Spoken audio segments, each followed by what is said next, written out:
Hey, what's going on? Luke here. We're doing another video talking about real life footy. I feel like this channel went from being all about Rugby League Live 4 to talking about real life footy, but I'm a Bulldog supporter. I'm wearing a Bulldogs hat right now, and I thought I'd just reflect on yesterday's game and just talk about the direction the Bulldogs are going in 2023 and going forward. Now, I think you can tell by the title of this video, the Bulldogs are sinking ship. Look, to answer the question, I feel like it's probably a little bit clickbaity, but to answer the question, I don't think we're sinking ship.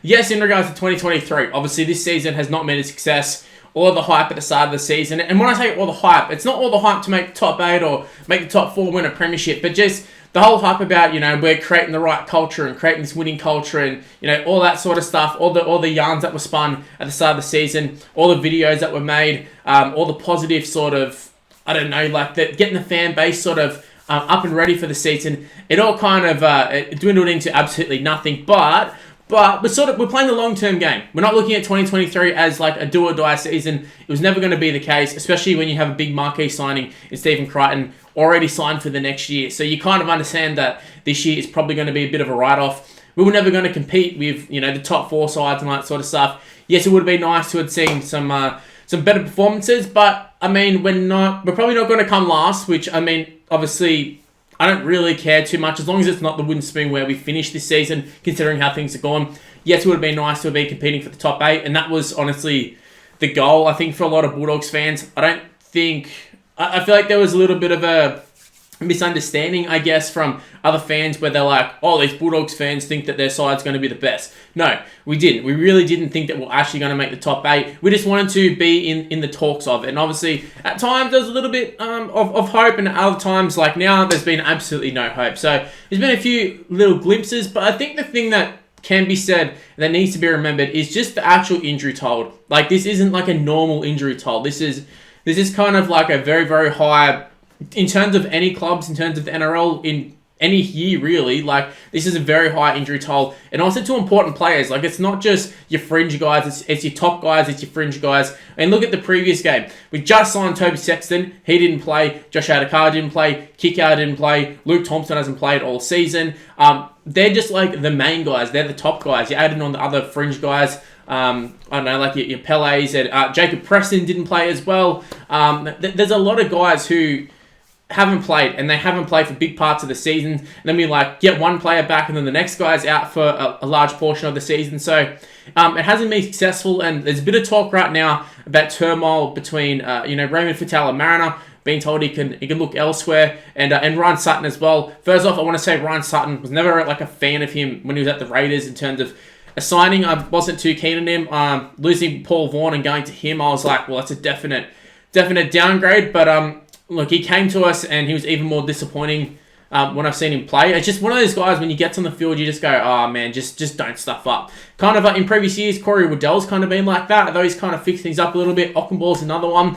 Bulldogs have too many players like that, where they're on the field, and honestly, Faitala-Mariner has kind of become that this year. In previous years, I would say no, but this year, in particular, I would say Faitala-Mariner has kind of become one of those players where you're like, alright, just when you're on the field, just don't drop the ball and don't get run through. And, 9 times out of 10, these guys get run through. And that's how we end up having 44 points scored on us.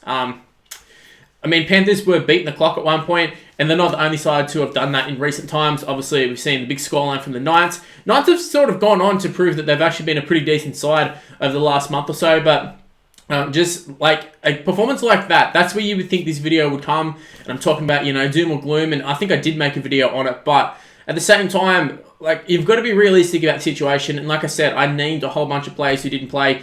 Add in you guys who are playing and are busted, like your Max Kings, Reid Marnie. Obviously, every team's got an injury toll. Look at the Roosters, they've always got one, and some other clubs. And I suppose there is going to be the conversation of, is the training too intense? That kind of is what Faitala-Mariner's camp apparently might be saying. But from a fair few Bulldogs fans that I've seen as of late, there's been a little bit of, I don't know if like an attitude problem from Faitala-Mariner, but you can definitely tell something is up compared from like this season to previous years. But look, it's not a surprise to me that he's been tapped on the shoulder. I'm assuming he's on like a fairly decent contract. He's the club captain, high expectations going into this season, and he hasn't performed. And it's as simple as that. In a time when we need a player to step up, he hasn't done so. So it is quite disappointing as someone who has supported Faitala-Mariner. Since he's came to the club and looked for opportunities, and came back from the injury and such. Would have been nice to have had a nice story for him, but Would have been nice to have a nice story for like a Josh Jackson, but no fanfare for him. Obviously, Josh Reynolds retired a couple of weeks ago. Like sometimes it's just your time to go, and I think the Bulldogs actually tapping on some players who do need to go. I think that's a good step. I don't know from other clubs' perspectives if that looks like a good move or not, but for me, like watching these guys week in, week out, there's just some guys that you have to question how they're getting picked first grade every week. And I've said that in a video before, and I'll say it again. Like your Hayes Perhams and such, your Alamonis, they spend 1 week in reserve grade, 2 weeks in reserve grade, and then they're straight back in. But then obviously like injuries happen, so they didn't really have too much of a choice. But there's just some guys that you're like, surely they're not going to be there next year. And look, if it's a full strength Bulldog side, surely they're not there as well. I think we do see a very, very different side if we have a William Kikau in there. If Jacob Preston played yesterday, if Luke Thompson's there, if Max King's fit, if you have like some guys who are actually playing to some half decent potential, I feel like Bulldogs got a pretty competitive side. But obviously we just haven't seen that. So I feel like the temptation to go and do like a mad rant video is definitely here, but I feel like it's just not the case for this one. We kind of knew going into this game it wasn't going to be a good one, and I think all things considering, yes, 44 points were scored, but we did score a few tries as well. One thing I will say, Kyle Flanagan looked okay at hooker. Just like some of the decisions are just kind of confusing. Like letting Averillo go after every man in the dog could have told you, just give him a go at fullback. He finally has a go at fullback. He looks good. He's back in the halves. He's looking good. Averillo's a much different player to what he was a couple seasons back when he played in the halves. And even like last year when he played fullback, he's a lot more confident, a lot more silky on the ball, just a lot better in general. So I would have loved to have seen him get an opportunity.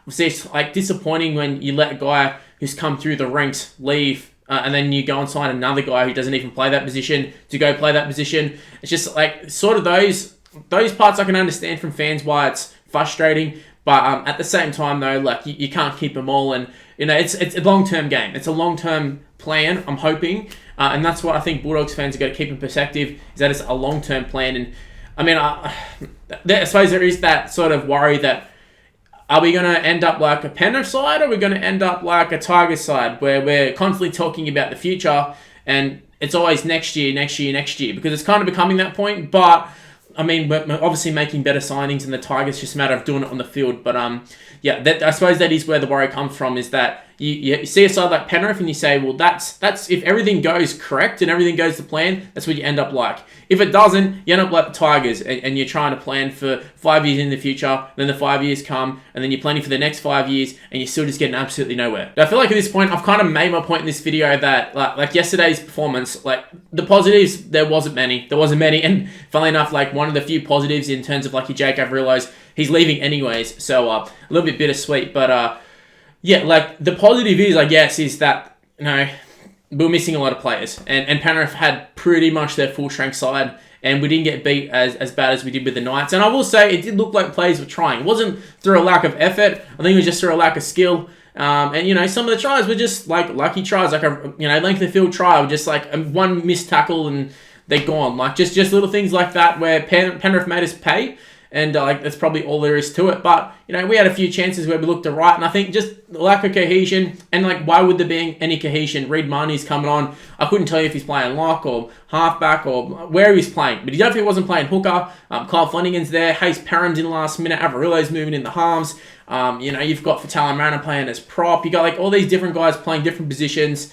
And, I think that's just, like I said, it's all about perspective. I can sit here and say we just got smashed, or I can sit here and say, it is what it is at this point, and there's no point getting too riled up. Yes, if there's like a 66-0, then you can understand there's frustration, but going up against the top side, you can argue who might three-peat it, which has never happened in the history of the NRL. So you can understand that, we just got beat by a good side, but it's not all doom and gloom. It could be worse. We could be Dragons or Tigers fans. That's all I'm going to say. Anyways, guys, hopefully you did enjoy that one. A little bit ranty, but kind of not really. But yeah, hopefully you still enjoyed it. Let me know if I made some decent points there in the comment section below. Just let me know your thoughts on the Bulldogs in general. Are we a sinking ship? I don't think so. I think we're just kind of floating. We're not really going anywhere, but we're not sinking. We're not Titanicing. So look, that's a positive. But yeah, let me know in the comment section below. What are your thoughts on the Dogs in 2023, but also going forward? Are we in the right direction? Where are we sort of going? So yeah, I'm going to wrap things up here. Thanks for watching, guys. If you happen to enjoy that one, leave a like on it. You know you want to. Leave a like and subscribe. I've hit 15,000 subscribers. That doesn't mean we stop there. We keep moving. We move, as Jordan Sim used to say. So we move and on to 20,000, I hope. So if you can leave a like, gets more eyes on the video and just get some more traction. So if you can leave likes and comments, obviously, like the more interaction, it all helps out. So if you can do that. Also, my social media is on the screen right now. It's Mr. Luke on YT. Give me a follow, give me an ad. I think it's like Twitter, Instagram, TikTok, Snapchat. They're the ones. I've got to remember that one. Used to have it so down pat with Facebook, but it's ruined it. Also, I want to give a shout out to the members. You're currently seeing them on the screen right now. Very, very loyal, very, very supportive. We've been gifted a fair few by Aurelius. Long-term fan of Aurelius, man. He's been so good. He's been so good to the channel, so good to me. Got a channel of his own, so shout out to him. Also, the super chatters as well, they're on the screen too. Shout out to every single one of you guys who've come into the streams. Speaking of streams, really want to ramp up the streams again. Sort of been slacking a little bit the last couple of days, but let's get back to it. And with that, I'm going to end the video there. Thanks for watching, guys, especially if you got through this far. Stay tuned for more content on the channel. Probably some more Rugby League Live 4 content, but we're going to get back to it. I'll see you in the next one. See yous.